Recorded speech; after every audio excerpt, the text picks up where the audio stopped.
하나님의 말씀을 함께 봅니다. 하나님의 말씀은 욥기 22장 1절부터 3절입니다.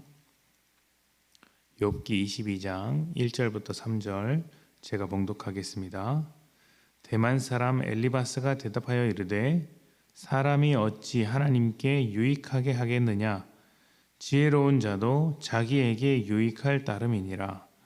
내가 의로운들 전능자에게 무슨 기쁨이 있겠으며 내 행위가 온전한들 그에게 무슨 이익이 되겠느냐. 아멘. 신학교에서 공부를 할 때 조금 더 깊이 공부할 수 있도록 인도해 준 질문이 하나 있습니다. 누가 저에게 던진 질문이 아니라 제 스스로 생각했던, 고민했던 질문이었는데요. 어떤 것이냐면 하나님께 영광을 돌린다는 것은 과연 어떤 것일까라는 것이었습니다. 많은 그리스도인들이 자신의 삶을 통해 하나님께 영광을 돌리기 원한다고 이야기를 하는데 저는 그게 무엇인지 너무 궁금했습니다. 하나님께 영광을 돌린다는 말은 어떻게 보면 굉장히 추상적인 말이죠. 이 추상적인 말이 우리 삶에 어떻게 나타나야 할 것인가, 어떻게 실제적인 모습으로 나타나야 할 것인가, 이것이 저의 큰 고민거리이자 궁금증이었습니다.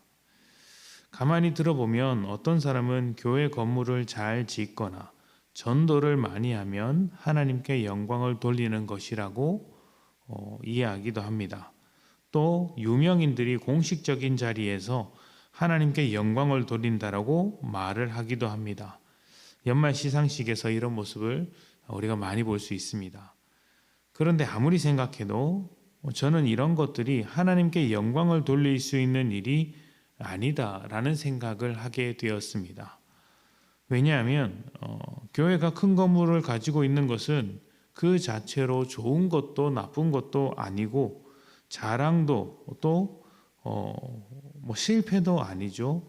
그래서 그런 것을 가지고 영광을 돌릴 수 있다고 생각하지 않았기 때문입니다. 오히려 위험한 측면이 있다고 생각을 했습니다. 건물의 크기에 취해서 하나님의 뜻대로 잘 살고 있다는 착각 속에 빠질 수가 있기 때문이죠. 유명한 교회 다니고 유명한 목회자와 함께 신앙생활을 하다 보니 내가 신앙이 훌륭한 것처럼 착각하는 사람도 없지 않아 있다는 것입니다. 이런 유형의 질문들이 항상 제 머릿속에 맴돌았습니다. 성경이 그토록 강조하는 사랑은 어떤 것인가? 세상에서 말하는 사랑과 어떻게 다른가? 믿음이란 무엇이며 믿는 자로 살아간다는 것은 어떤 것일까? 예전에는 이런 질문들을 가지고 추상적인 대답이 아닌 조금 더 구체적이고 실제적인 대답을 찾으려고 했었습니다. 물론 지금도 크게 다르지는 않습니다. 그러다가 발견한 한 가지 사실이 있는데 세상이 하나님을 모르는 것만큼 믿는 자도 하나님에 대해서 모른다는 것입니다. 추상적으로 이렇게 하자라는 생각은 많이 하고 있지만 그래서 어떻게 살아갈 것인가에 대해서는 답을 가지고 있는 사람이 별로 없습니다.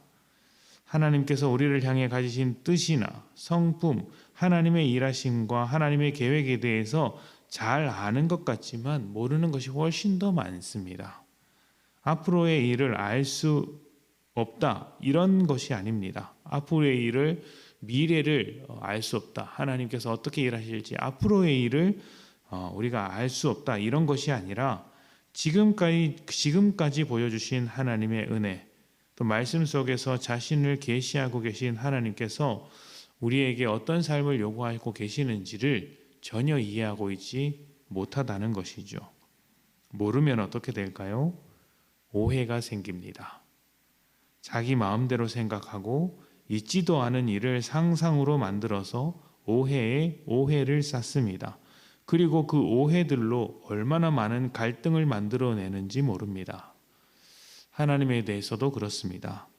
하나님에 대해서 모르니 세상에서 이해하는 어떤 신의 모습이나 자신이 생각해왔던 이상적인 모습을 하나님이라고 착각하는 경우가 있습니다. 그러다가 진짜 하나님을 경험하게 되면 진짜 하나님의 어떠하심을 만나게 되면 그 안에서부터 갈등이 생기고 믿음을 포기하는 경우도 생기더라는 것이죠. 오늘 말씀을 보면 엘리바스가 하나님을 오해하고 있는 모습을 보게 됩니다. 하나님은 워낙 전능하시고 크신 분이라 사람을 기뻐하지 않는다고 이야기를 합니다. 사람이 아무리 대단해도 하나님께 닿지 못하는 것은 맞는 말이지만 그래도 사람을 사랑의 대상으로 삼으셨기 때문에 하나님께서 사람을 기뻐하신다는 생각은 엘리바스가 하고 있지 못하는 것이죠. 하나님을 오해하고 있는 중입니다. 엘리바스는 이 사랑이라는 인격적인 관계의 하나님이 아니라 인과응보의 하나님만 고백하고 있기 때문에 그 관계 안에서 우리를 기뻐하시는 하나님에 대해서 생각하지 않고 있는 것입니다. 하나님을 오해하는 만큼 하나님과 갈등합니다. 하나님의 뜻에서도 멀어지고 하나님의 성품에서도 멀어집니다.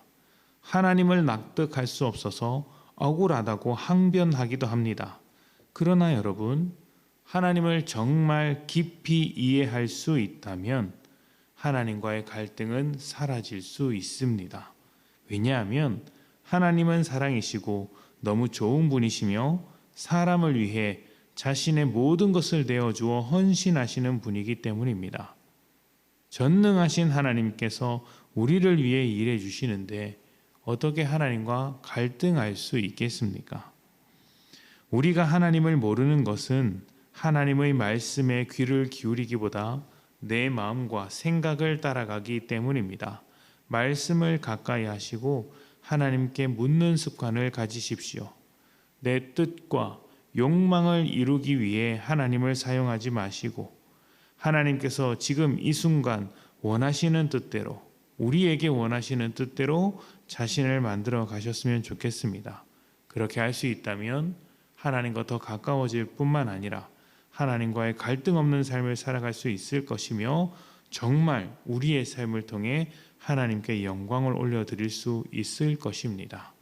하나님을 더 깊이 알아가며 하나님과 화평을 이루는 복된 여러분들이 되시기를 축복합니다.